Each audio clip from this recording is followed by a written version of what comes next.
Segunda aos Coríntios, capítulo 8, verso 9, é o nosso texto.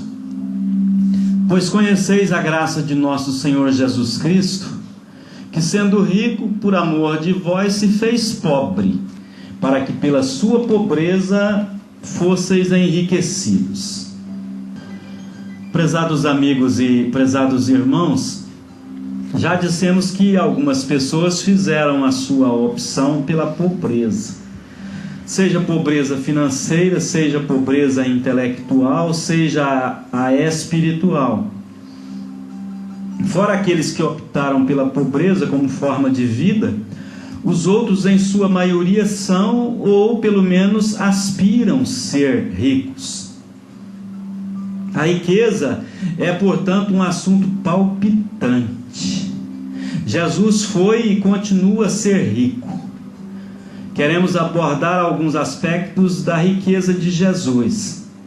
A eternidade não será um período longo demais para, no processo de conhecer a Cristo, esgotarmos toda a sua riqueza. Paulo falou que o Senhor Jesus, sendo rico, a riqueza de Jesus é apenas um dos milhares de aspectos extensos da sua pessoa.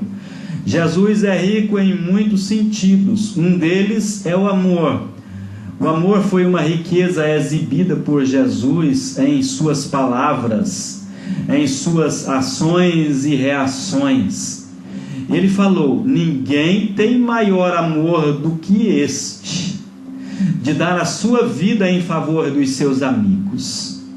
Recomendando o amor aos seus discípulos, ele disse: novo mandamento vos dou, que vos ameis uns aos outros, assim como eu vos amei. Bem, se o amor de Jesus é o modelo para os cristãos, convém examiná-lo cuidadosamente para perceber como ele se externou. Primeiro, em palavras. Segundo, em simpatia. Terceiro, em empatia. E quarto, o amor dele se externou em serviço. O evangelista Marcos apresenta Jesus como servo. Por isso a narrativa é muito dinâmica. Ele enfatiza o lado trabalhador de Jesus, com uma agenda tão tomada de atividades que começam de madrugada e continuam até alta noite. Veja um relato seu. Ele diz: voltaram os apóstolos à presença de Jesus e lhe relataram tudo quanto haviam feito e ensinado. E ele lhes disse: vinde repousar um pouco à parte num lugar deserto, porque eles não tinham tempo nem para comer, visto serem numerosos os que iam e vinham. Marcos capítulo 6, verso 30 e 31.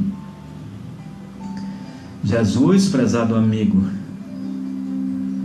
viveu a vida mais trabalhosa que um ser humano pode viver. Ainda menino, era sujeito a seu suposto pai, que era carpinteiro e que provavelmente lhe ensinou o trabalho com a serra, o formão e a enxó. Jesus trabalhou desde criança até os 30 anos. Ele iniciou seu ministério de pregador do Evangelho só aos 30 anos, idade prescrita pela lei para que os sacerdotes começassem seu serviço sacerdotal. Portanto, é fundamentada a ideia de que da infância aos 30 anos, Jesus viveu trabalhando de forma dedicada e exemplar na oficina de seu pai carpinteiro. Embora sua agenda fosse lotada e desgastante, seu imenso amor fez de seu ministério o mais bem sucedido de toda a história da humanidade. Esse amor dele que se externou em palavras, se externou em simpatia, em empatia, em serviço, como acabamos de dizer, e por fim em quinto e último lugar, o seu amor se externou em sacrifício. O sacrifício de Jesus possui uma dupla dimensão: encarnação e suplício. Primeiro, a encarnação. Para se entender o quão sacrificial foi para Jesus humilhar-se, tomando forma humana, imagine se você fosse convidado hoje a tornar-se uma barata por um período de 33 anos. Pois é, a descida de Jesus ao mundo dos homens foi maior que a descida de um ser humano à condição de um inseto asqueroso, nojento.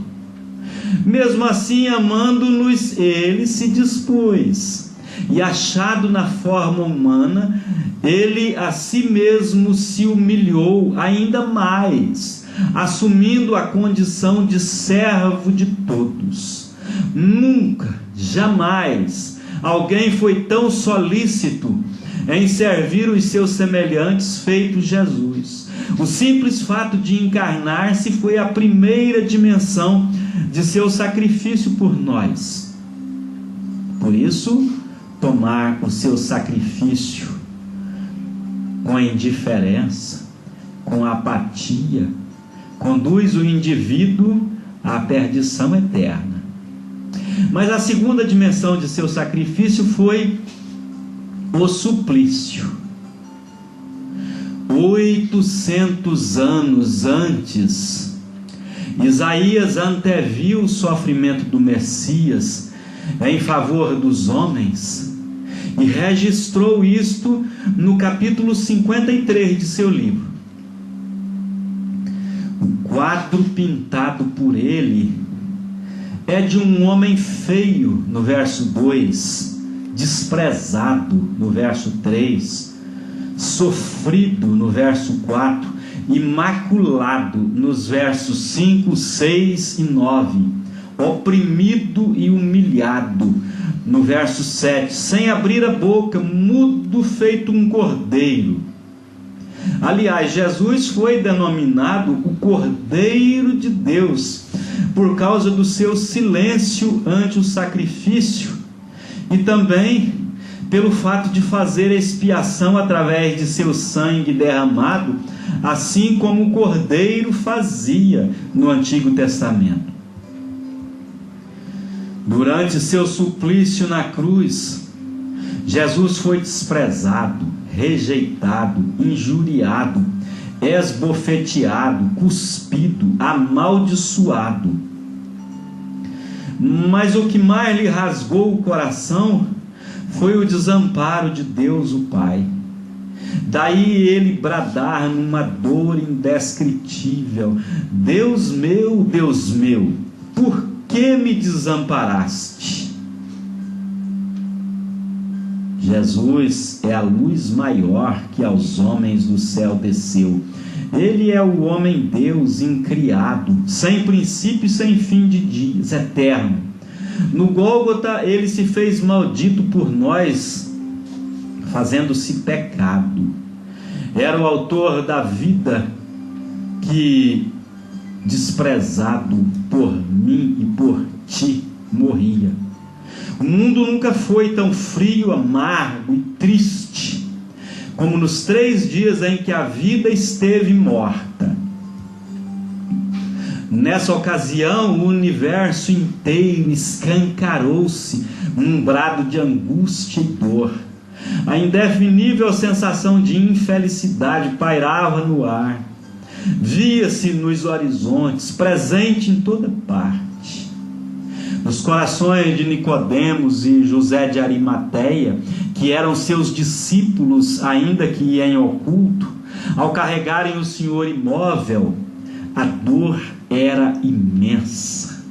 Imensa também era a desilusão e desvario de Cleopas e seu amigo no caminho de Emaús, naquela noite fatídica.